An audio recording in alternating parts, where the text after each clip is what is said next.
Everyone, tonight we will be discussing the importance of June 15th, what to do moving forward. Just about, 11 days away from that date at this point in time. And I'm sure it's for those of you who have been communicating with college coaches for the last year or two, you probably have seen this date getting cited in a lot of emails over the years.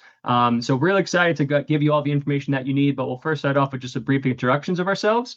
So my name is Mike. I'm a senior recruiting analyst here at SportsRecruits. And what that means is my main role is working with student athletes and families who are seeking out additional support in the recruiting process, whether that be assistance with communication, putting together videos, getting ready for interviews, finding potential recruiting events, whatever it might be. We're always there to lend a helping hand and really just try and streamline the process as best we could for families. My personal background within athletics, I played college football at a school called Mount Ida, which is right outside of Boston and Newton, Massachusetts. Then I also had the opportunity to be a graduate assistant and tight ends coach at Long Island University as well.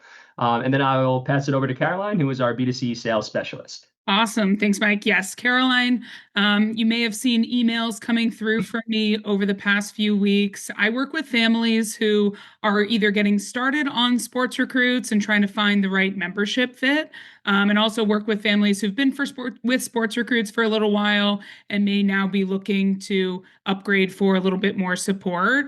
We offer many different membership options at Sports Recruits. I will be going through those with you guys at the end of the presentation here. But really, my role is to help families understand how to use Sports Recruits, understand how to leverage your profile when navigating the recruiting process, and obviously help you find the right fit moving forward working with our team. My background, I went to Penn State. I worked with the women's soccer program while I was there, and then went on to work at US Soccer afterwards with the youth national teams. I love meeting with families, love helping student athletes get started. So excited to talk through some of this stuff with you all today. That's perfect. And just some housekeeping, I guess, before we really get into the slides, and we'll go through this agenda in just a second. Usually we get a lot of people asking about recordings of our webinars. Just by registering for this webinar, you will automatically receive recording in your email the next day. We will also make the recording available on our YouTube channel. It'll also be available on the webinar landing page where all of you registered for this event as well. So if you want to share it with someone else, if you want to rewatch it, if you miss something, you will have that ability, and that will become available usually at some point tomorrow. And then also for anyone who does have questions, utilize the chat box if you'd like.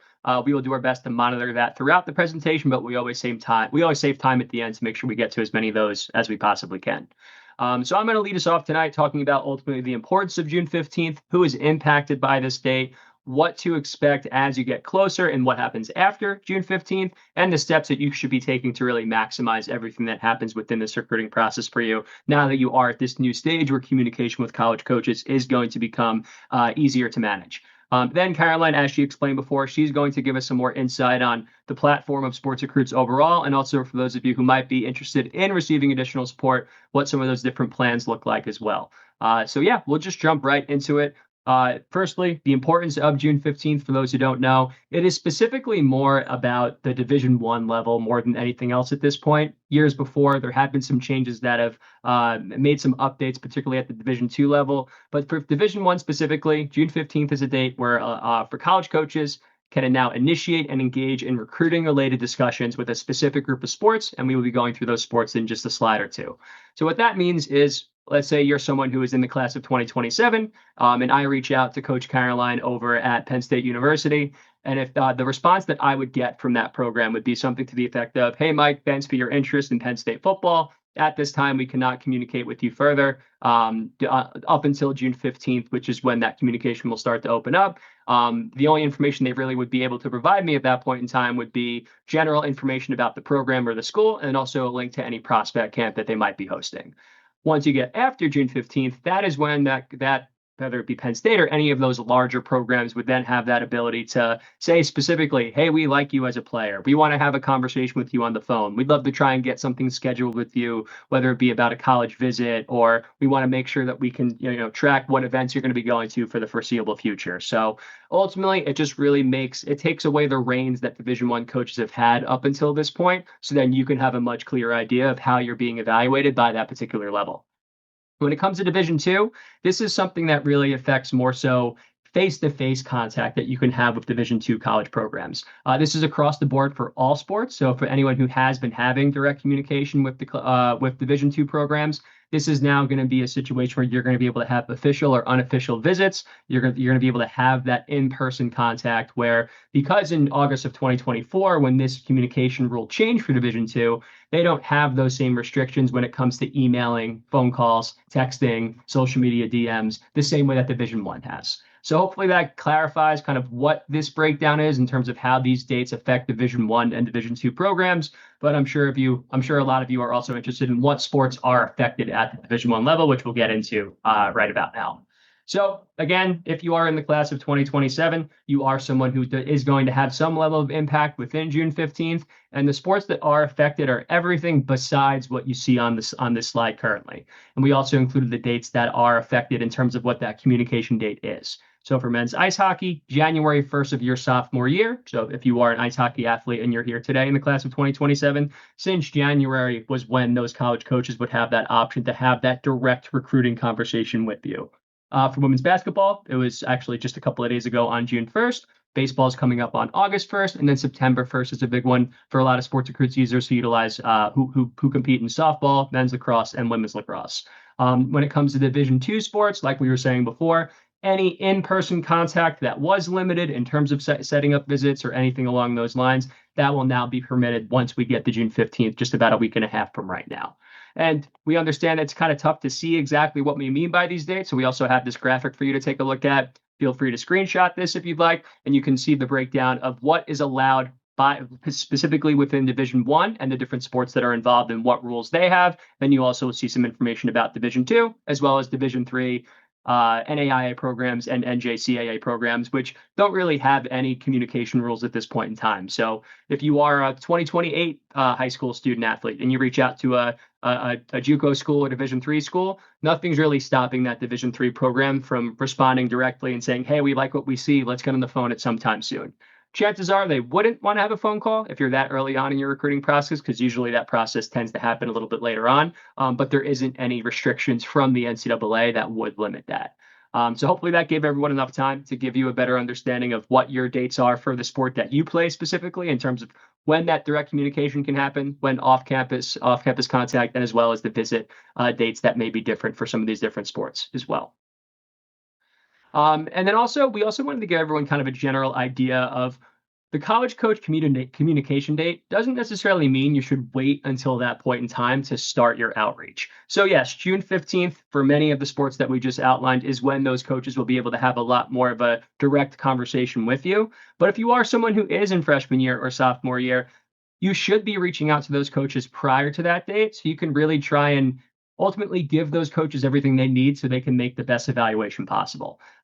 We understand that some people may not know that they want to play at the college level during freshman year, and that's understandable. So don't think that it's too late just because you didn't start reaching out to college coaches during freshman year. But it does give you an advantage to at least get on the radar of these programs, get some additional information, and more than anything, just make sure that you're putting yourself in a spot where college coaches, maybe they see you at an event, maybe they watch your video. You're just kind of planting that seed. So when that class of 2028 or 2029, depending on what your age is, you are going to be in a position where you've done some of that hard work early. So again, the restrictions, I think, particularly for Division I, is something that people get really caught up about, and they get panicked if they think that they're reaching out too early, or they think that there might be some sort of rule that they're breaking. These rules are put in place specifically for the college coaches. So if you are someone who is in your freshman year, in your sophomore year, and you're worried about getting started in contacting college coaches, feel free, go ahead doing so. You're putting yourself in a better position to at least get on the radar of these programs. But even having said that too, if you don't get a response or you are getting these automatic replies and you can tell that it's not something that is personal, understand that that's how this works at this point, right? It's something that we understand that could be really frustrating because you're not getting the answers that you're looking for. And we're kind of setting you up to send out emails that can't really be responded to, which I understand could be very frustrating. But you definitely want to make sure you're putting yourself in a position where you're increasing your exposure and your visibility from these different college programs that are out there, especially if you do have interest in competing at the Division I level. One question I have for you, Caroline, while we're on this topic, because you meet with families from all different age groups who are starting the recruiting process. So how does your, conversation with these families, whether it be someone in freshman year or maybe someone a little bit later on, how do you kind of gear them up to make sure that they need everything they need to know to really take that first step forward, depending on, what grad year they might be? Yeah, and specific to Division One, and I joke with families on calls when June 15th hits, D1 coaches aren't picking up their phone and dialing random numbers, right? They're reaching out Yeah, to the student athletes that have good been point. sending them video and sending them emails for the past year and a half.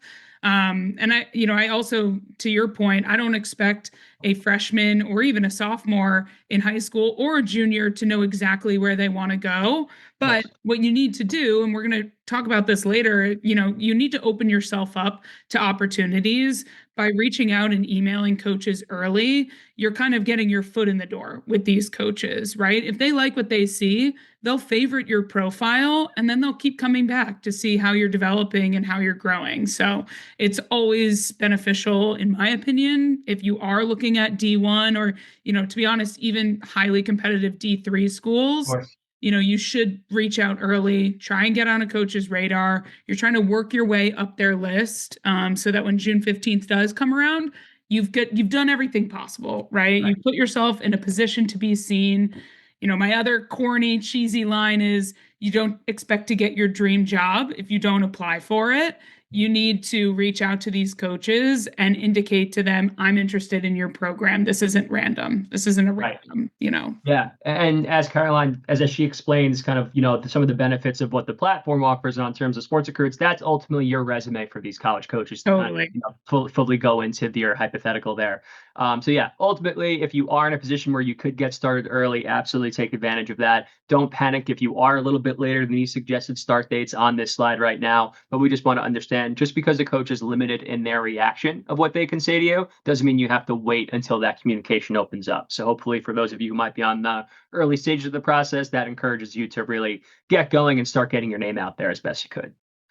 And then, so as we get into like the expectation that you should have. So again, coaches at the Division 1 level are now able to contact you via email, phone call, text, social media DM, for example, as well. And they can actually speak freely about what they would like to achieve within your recruiting process directly. If they want to schedule a conversation, if they want you to come visit campus, maybe they want to hear what events you're attending and they want to see what your schedule looks like. That was something that obviously you can do a really good job of sending out on your end and trying to stay ahead of the game. But having that sense of direction from these programs, I think, is something that's really going to be quite a relief for people who have been contacting Division 1 programs prior to this particular date coming up.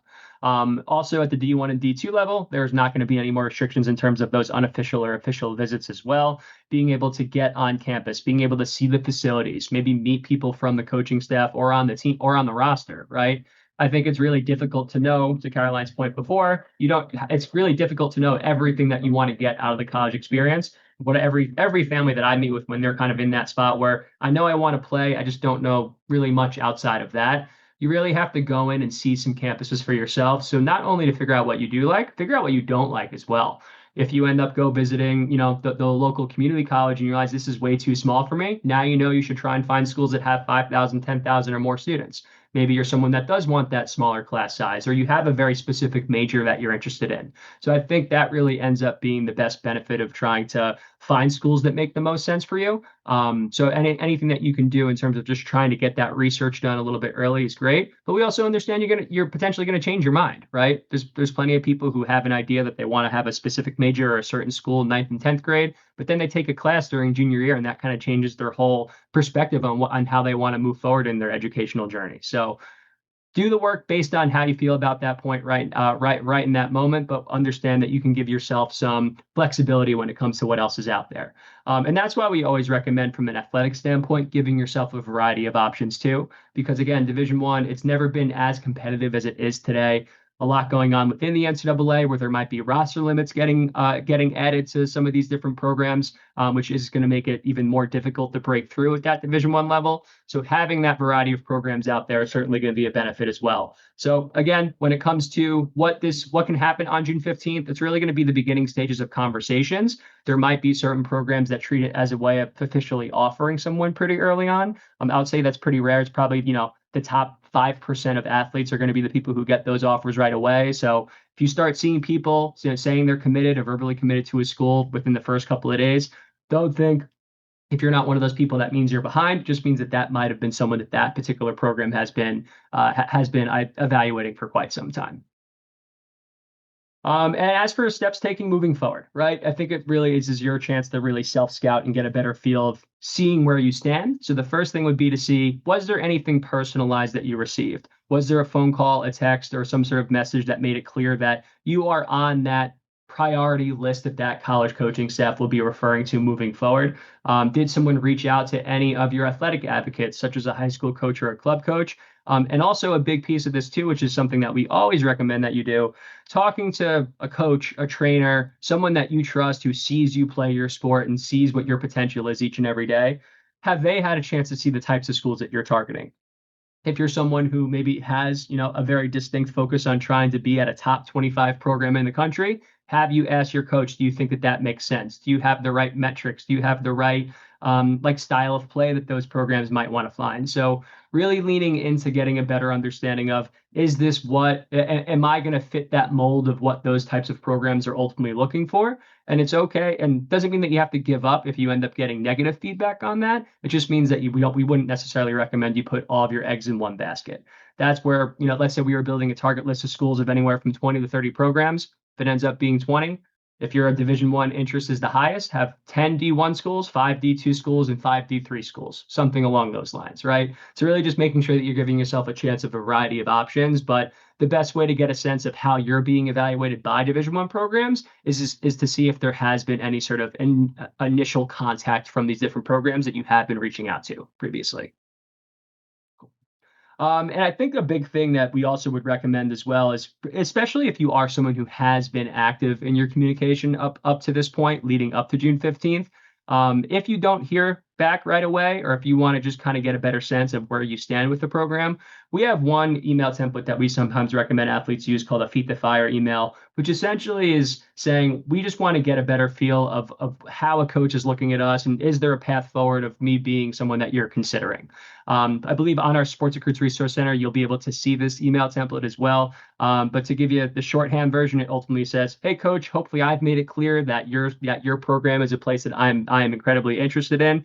I just want to get a better understanding of where I stand with your program at this time. And if you're able to, and if you think that could be a good fit, I'd love to schedule a conversation with you at some point down the road."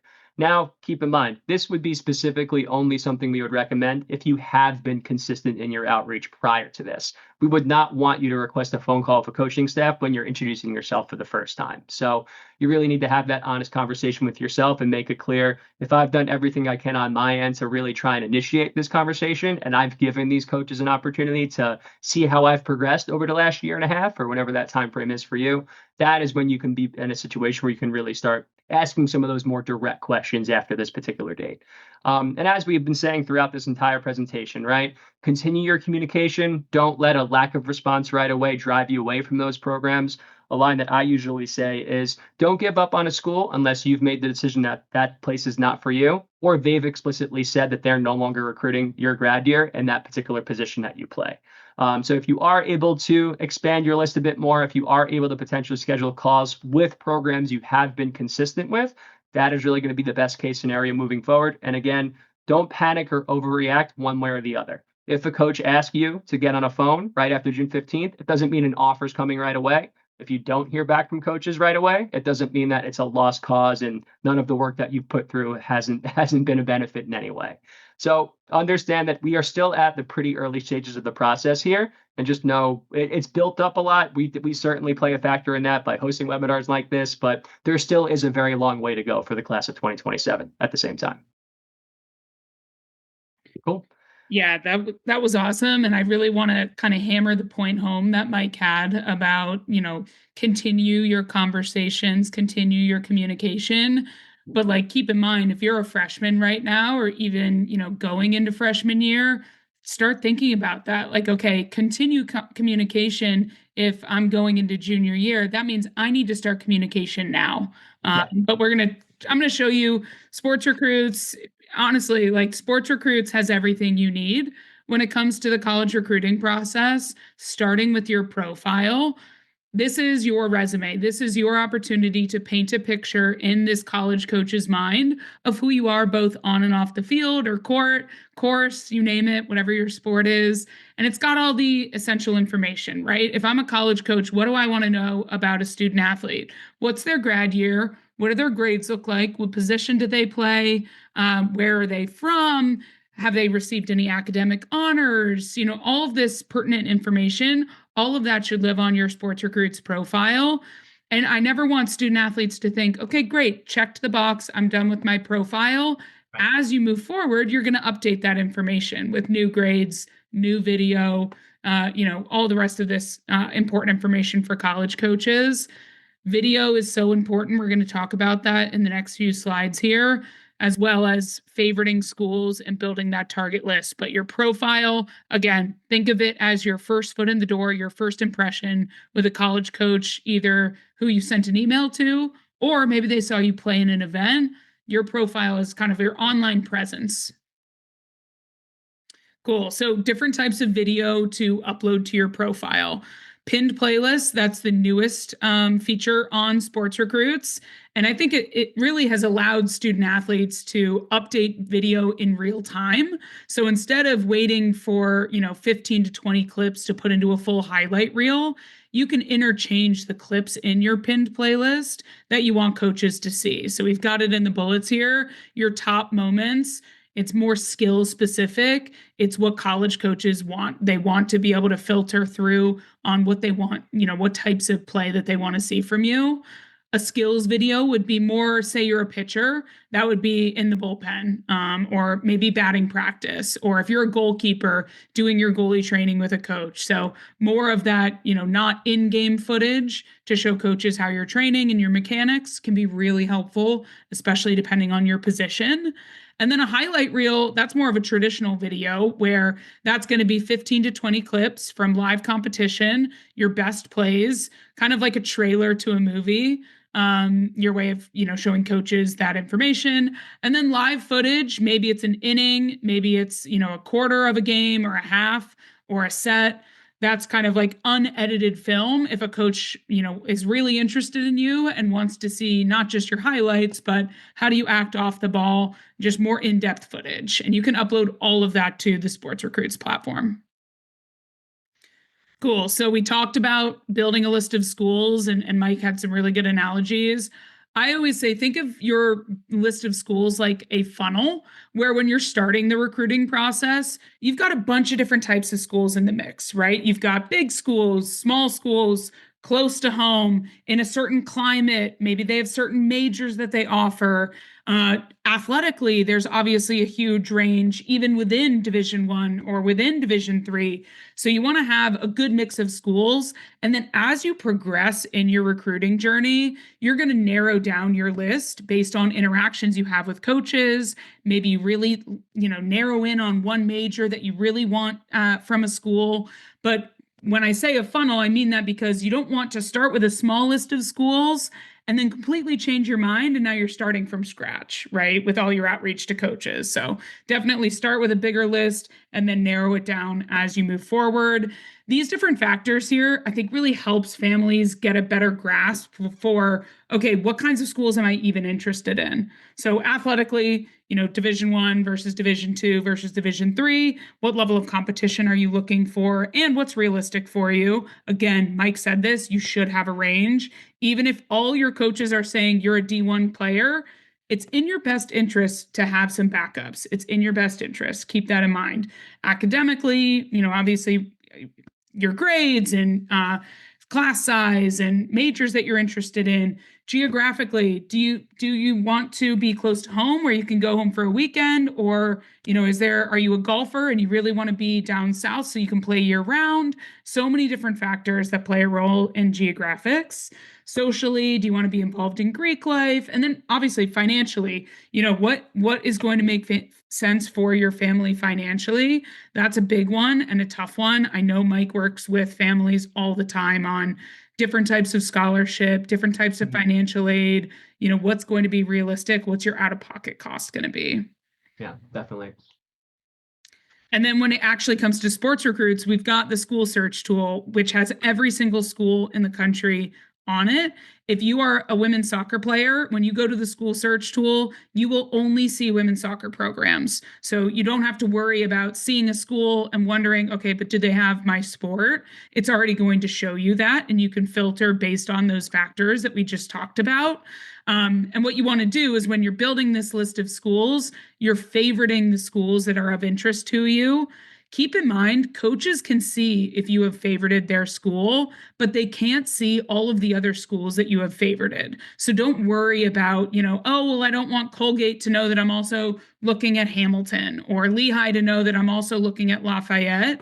Coaches can see that there is a mutual interest between you and them, but they can't see where you've ranked them or the other schools that you're looking at. But this is one of the best tools that we have at Sports Recruits, because it can really open your eyes to more opportunities and more schools that maybe you hadn't thought of already, but that are actually checking all of the boxes that, are important to you. Yeah.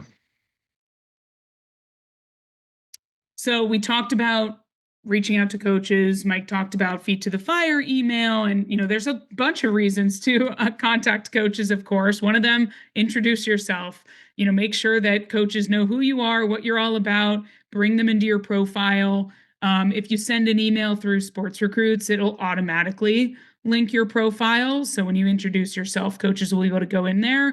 Before and after events, test scores, in-season updates. And we've heard from college coaches, look, if I don't hear from a student athlete for a few months, I pretty much assume that they've moved on and they're no longer interested. So I don't want families and student athletes to worry that they're bothering a coach by reaching out again.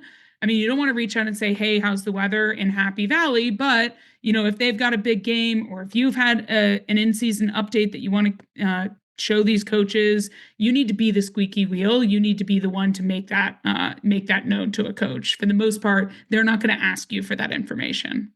Yeah, for sure. And just to kind of add on to that, I think really leaning into that, whenever you have new information to provide, it's going to help that coach with an evaluation, right? I think that's really the best way to kind of perceive it, where that's going to put you in a really good place where you're not going to over communicate, but then you're also not going to get lost in the shuffle and go, 6 months without contacting a coaching staff either.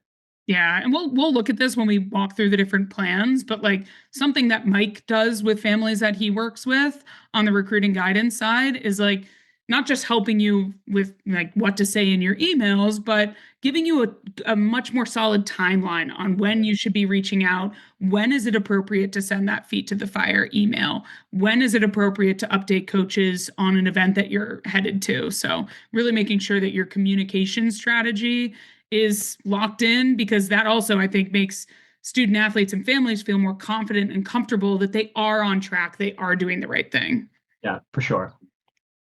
So yeah, the messaging system, it's awesome. All you have to do is just type in the name of the school. Their coaches will then pop up, and then you select the coach that you want to contact. Like I was saying, it automatically attaches that link directly to your profile.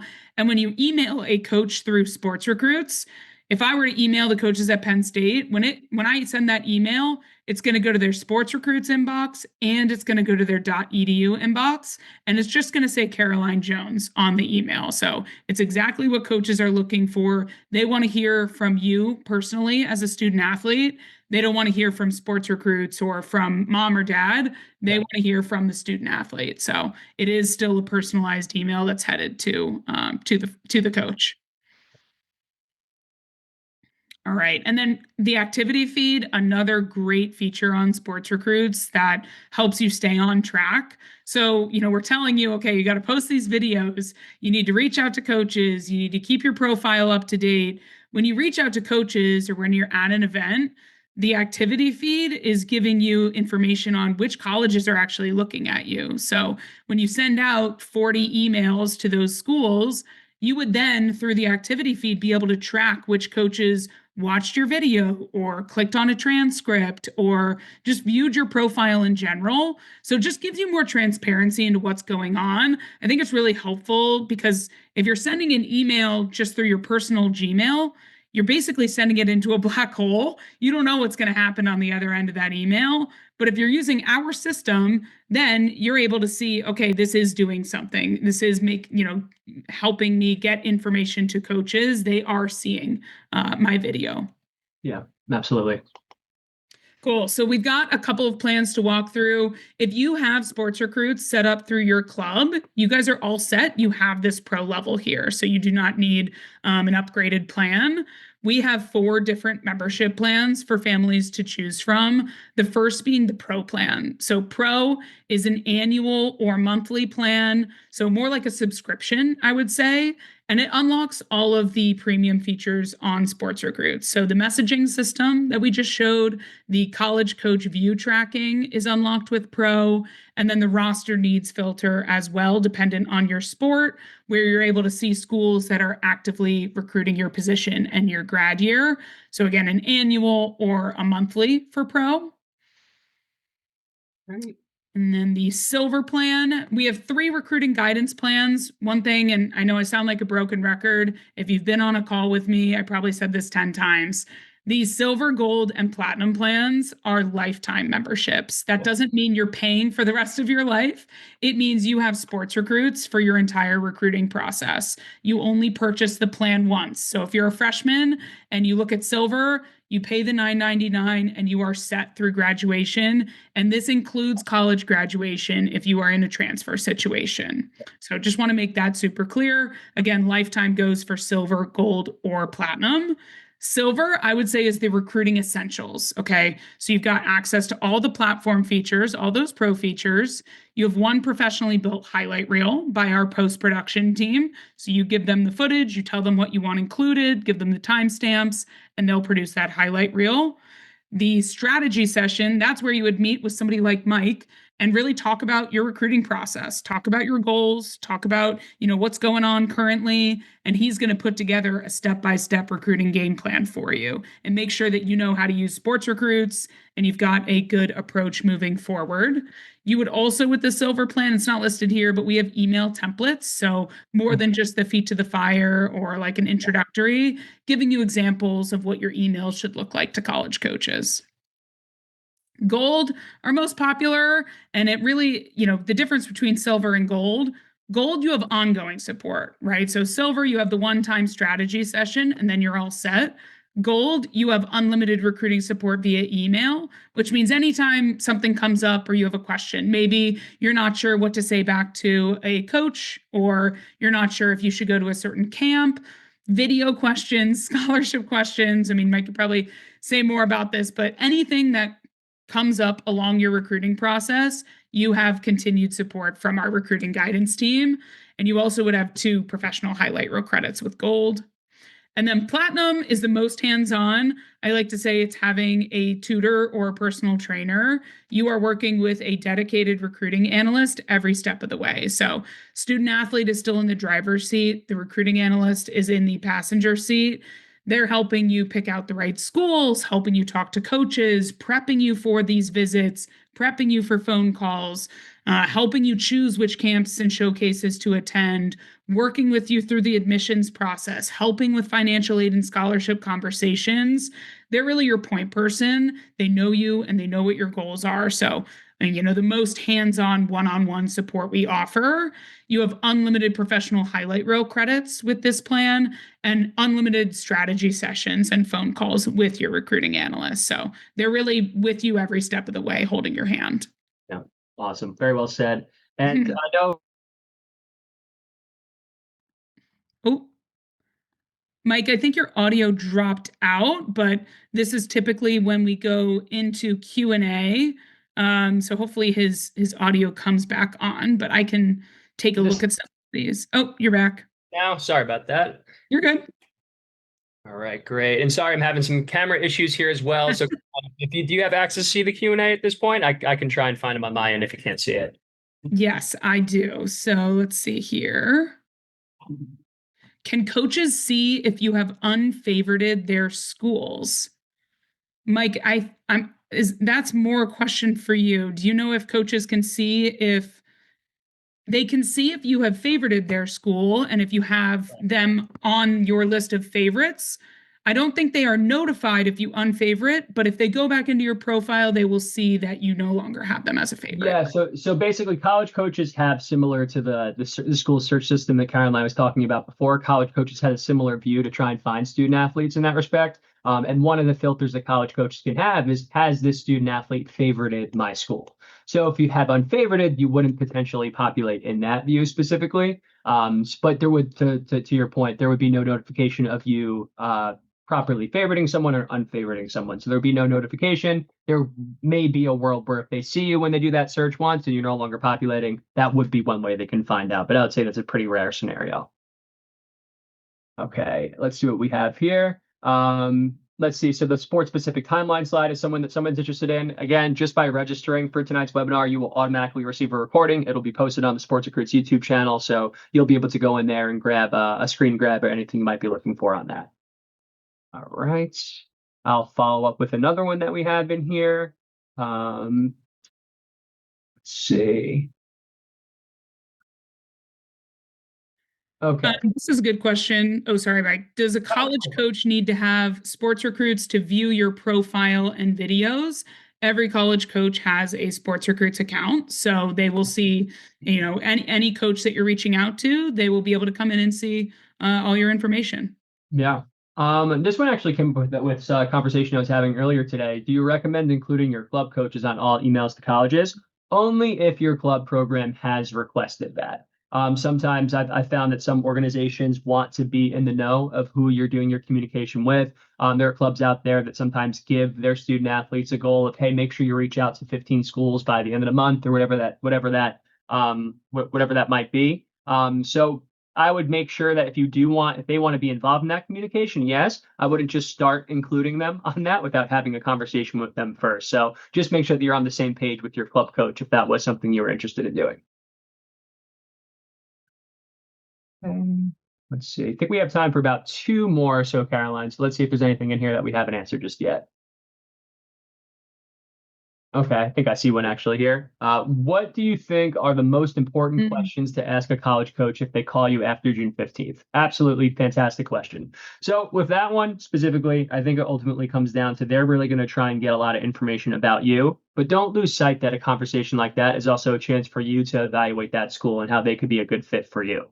So I think it really comes down to, do you have any concerns about how close or how far the school is? Do you have you seen what their recent success, or have they been some trouble and they are trying to rebuild some sort of rebuild the program in some way, shape, or form? But I think even more so than that, the number one thing you want to do is you want to clarify what next steps are after that conversation. Maybe they can give you an idea of what their timeline is going to be in terms of trying to make decisions on the 2027 class. They can let you know if they want to see you at upcoming events. They can let you know if they want to keep seeing video footage, or maybe they want to see your academic information.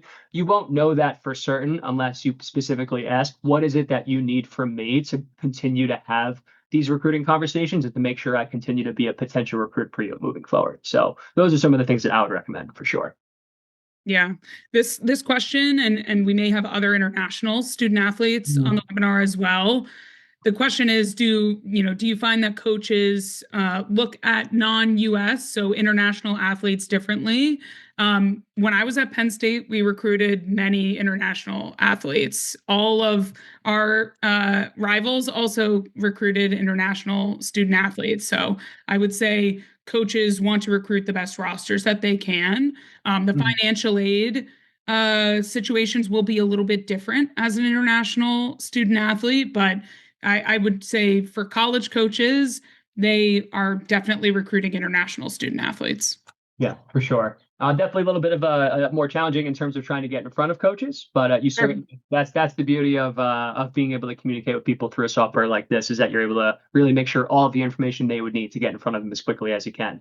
And another point to having video on your profile. I mean, I just talked with a family in Australia the other day, and all of their recruiting process will be through video at this point. So, yeah, it's so important no matter where you live to have video on your profile. Yeah, for sure. And I think we'll wrap up with one more here. So similar to a question that we had before, do coaches get notified when your profile changes, or can you experiment with changes and then notify them when you are ready?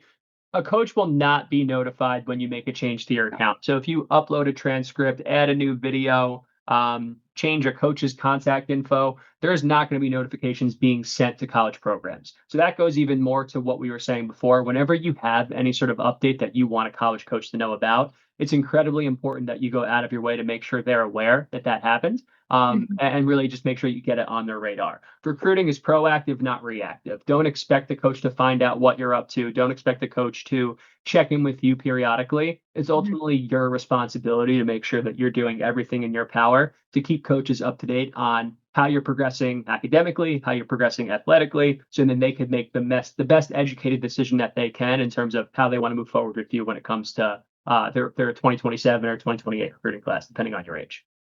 I saw some questions about memberships and package options Yeah. in the chat. You should see my email address and you should see a calendar link to just go ahead and schedule a call so we can talk through the different options. Please schedule a call. I'm happy to talk with you about any of these different options or just setting up your Sports Recruits profile. Yeah, typically the best way would be to book a call. So yeah, looking forward to hearing from anybody. Perfect. Well, hopefully that gave everyone the information you were looking for in terms of June 15th. You have a better understanding of what your expectations should be moving forward, how that this is not the end of the process. This is really still at the beginning stages. So we wish you all the very best of luck in terms of what type of communication you'll receive in the next week and a half or so. But again, keep at it. Make sure that you keep working hard and keep providing these coaches with the updates that we were talking about all presentation long. So be on the lookout for a recording of this at some point tomorrow. Thanks everyone for joining, and we hope to see you again sometime soon. Thanks, guys.